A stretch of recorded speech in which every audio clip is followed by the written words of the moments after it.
Hello guys, welcome back to my YouTube channel yes chemistry और way of success. और इस video में हम जानने वाले हैं पदार्थ की अवस्थाएं, स्टेट ऑफ मैटर। जी हाँ, हम लोग आपको पहला वीडियो आपको क्लास 9 के लिए पढ़ा दिए हैं, जो कि प्लेलिस्ट मिलेगा। अभी हमारा क्लास 9 का सेकेंड वीडियो है, पदार्थ की अवस्थाएँ क्या है, इनकी कितनी भाग हैं, इसके बारे में हम लोग आज इसमें पूरा का पूरा हम लोग ख़त्म कर देंगे, आपको बता देंगे। और ये हमने 2, 4, 5 भागों में आपको ये पूरा जो चैप्टर है ख़त्म भी कर देंगे, ठीक है ना। और सभी वीडियो जाके अभी तक देखे नहीं तो जाके प्लेलिस्ट में वॉच कर लीजिए। ये मेरी पदार्थ की अवस्था है, स्टेट ऑफ मैटर। तो हमारे चारों ओर पाए जाने वाले जो पदार्थ होते हैं वो 3 भागों में बांटेंगे, ठोस, द्रव, गैस। आप लोग देखते भी रहते हैं कि पदार्थ की अवस्थाएं उनके कणों के विभिन्नताओं के विशेषताओं के कारण होती हैं। कि जो कण अगर पास पास रहेंगे बहुत ज़्यादा तो ठोस, थोड़ा दूर रहेंगे तो द्रव, एकदम दूर रहेंगे तो गैस। तो हम कह सकते हैं कि हमारे चारों ओर पाए जाने वाले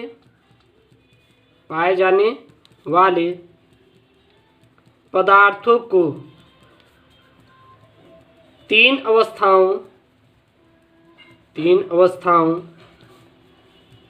क्रमशः ठोस, द्रव, गैस में बांटा गया है।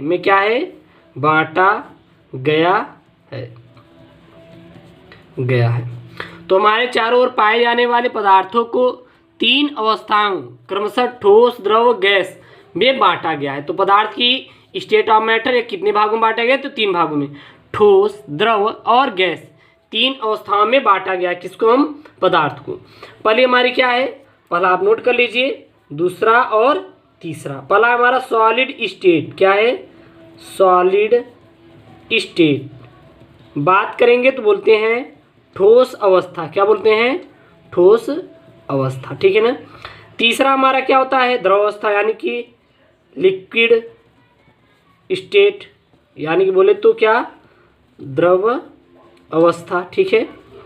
और चौथा मेरे प्यारे बच्चों बात करें तो वो है गैस अवस्था, गैसेस स्टेट, यानी बोले तो क्या? गैस अवस्था, ठीक है ना। इन 4 अवस्थाओं में बांटा गया है, सॉलिड अवस्था, ठोस अवस्था, द्रव अवस्था और गैस अवस्था। तो सर्वप्रथम मेरे प्यारे बच्चों हम लोग जानेंगे सॉलिड स्टेट, यानी कि बोले तो ठोस अवस्था। कि ठोस अवस्था हमारी ये क्या होती है, इसके बारे में हम लोग मेरे प्यारे बच्चों डिस्कशन करने वाले हैं। तो इसमें सबसे अच्छा आपका एग्जाम्पल है, उदाहरण है, जैसे कि पत्थर, लकड़ी, और आप कह सकते पेन। ये पेन भी हमारा क्या है? ठोस है। ये हमारी कागज क्या है? ये भी ठोस है। तो द्रव की वह अवस्था जिसका आकार एवं आयतन दोनों निश्चित होता है उसे ठोस अवस्था कहते हैं। लिख दीजिए, द्रव्य की वह अवस्था जिसका आकार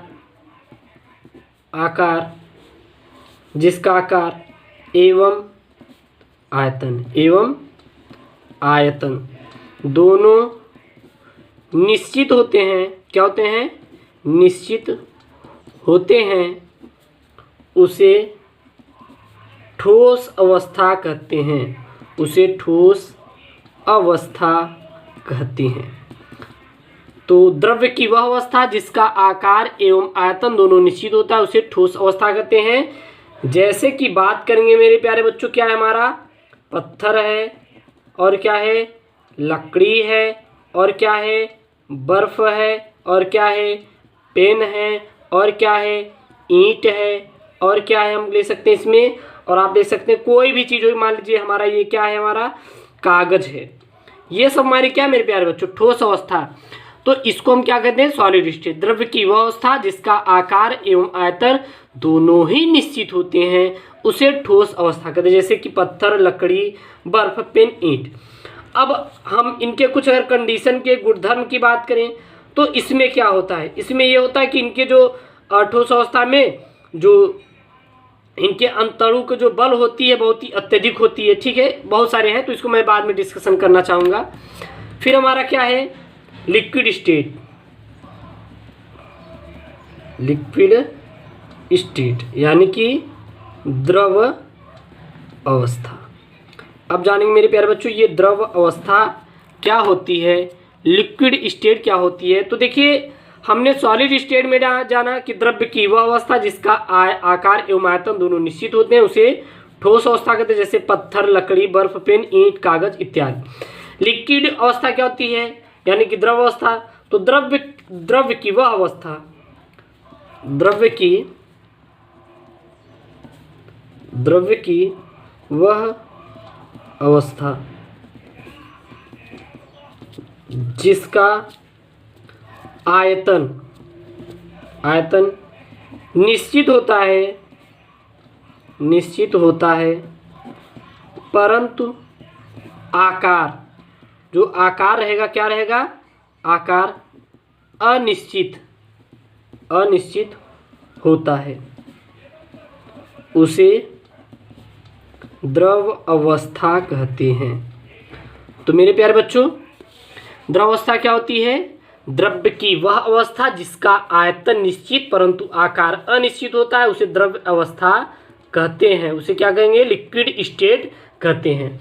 जैसे कि अगर हम बात करें क्या होता है हमारा, जल होता है, तेल होता है और दूध होता है आदि जितने भी होते हैं यह सब हमारे मेरे प्यारे बच्चों क्या होते हैं, द्रव अवस्था होते हैं, लिक्विड स्टेट होते हैं। द्रव्य की वह अवस्था जिसका आयतन निश्चित परंतु आकार अनिश्चित होता है उसे हम द्रव अवस्था यानी कि लिक्विड स्टेट कहते हैं, याद रखिएगा, ठीक है ना। अब नेक्स्ट हमारा मेरे प्यारे बच्चों आ जाता है कि गैसेस स्टेट लिख लीजिए, गैसियस स्टेट, इसको बोले तो गैस अवस्था। ये गैस अवस्था हमारी क्या होती है मेरे प्यारे बच्चों, इसके बारे में जानेंगे। तो ये गैस अवस्था क्या होती है, तो लिख लीजिए द्रव्य की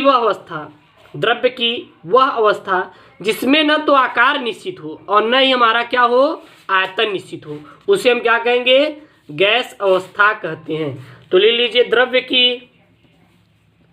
की वह अवस्था जिसका न तो आकार निश्चित होता है न ही आयतन, जो उसका आयतन रहेगा वॉल्यूम निश्चित होता है उसे गैस अवस्था कहते हैं, उसे गैस अवस्था कहते हैं। तो गैस अवस्था क्या होती है, द्रव्य की वह अवस्था जिसका न तो आयतन निश्चित और न ही आकार, दोनों क्या रहेंगे हमारे, अनिश्चित रहेंगे, उसे हम गैस अवस्था कहते हैं।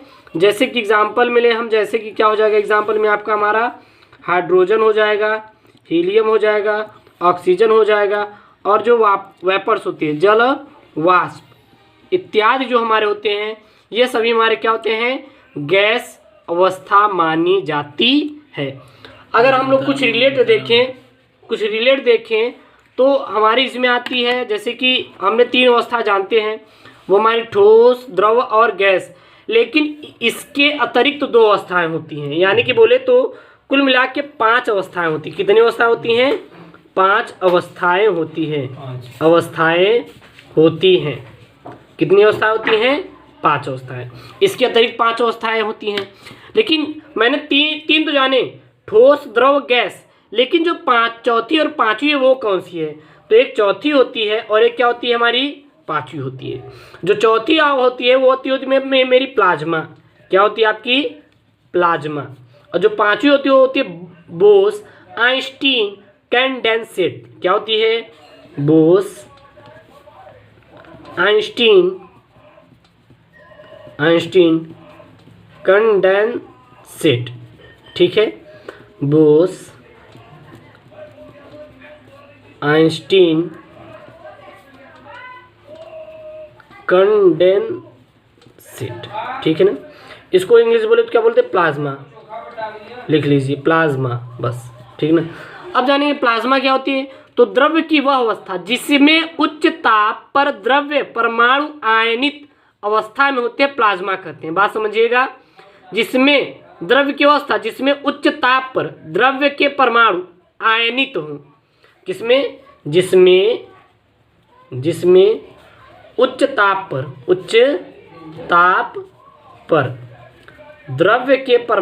द्रव्य के परमाणु क्या हों? आयनित हों, उसे प्लाज्मा कहते हैं। क्या कहते हैं? प्लाज्मा कहते हैं।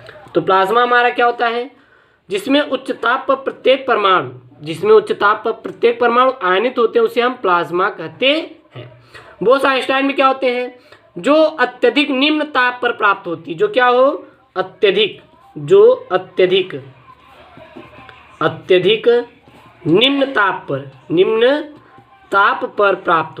निम्न ताप पर प्राप्त हो, उसे हम पांचवी अवस्था कहते हैं। तो प्लाज्मा जो होती है हमारी चौथी अवस्था होती है, जिसमें उच्च ताप पर द्रव्य परमाणु आयनित अवस्था में होते प्लाज्मा कहते हैं।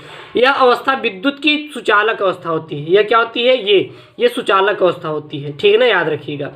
जैसे हमारे फ्लोरेसेंट ट्यूब में नियान बल्ब में प्लाज्मा ही होती है। जो हमारी फ्लोरेसेंट एक ट्यूब आती है, उसमें नियान होती है बल्ब में जो भरी जाती है, वो क्या होती है? हमारी प्लाज्मा ही अवस्था होती है। याद रखिएगा। तो हम लोग इसमें जान गए हैं पदार्थ की अवस्थाएं, स्टेट ऑफ मैटर कितने होते? Solid and liquid and gas. और साथ ही साथ हम लोग चौथी और पांचवी प्लाज्मा एंड बोस-आइंस्टाइन कंडेंसेट के बारे में जाने हैं। और सभी वीडियो आप मेरे प्यारे बच्चों प्लेलिस्ट में जाके वॉच कर लीजिए। ओके दोस्तों, थैंक यू, जय हिंद।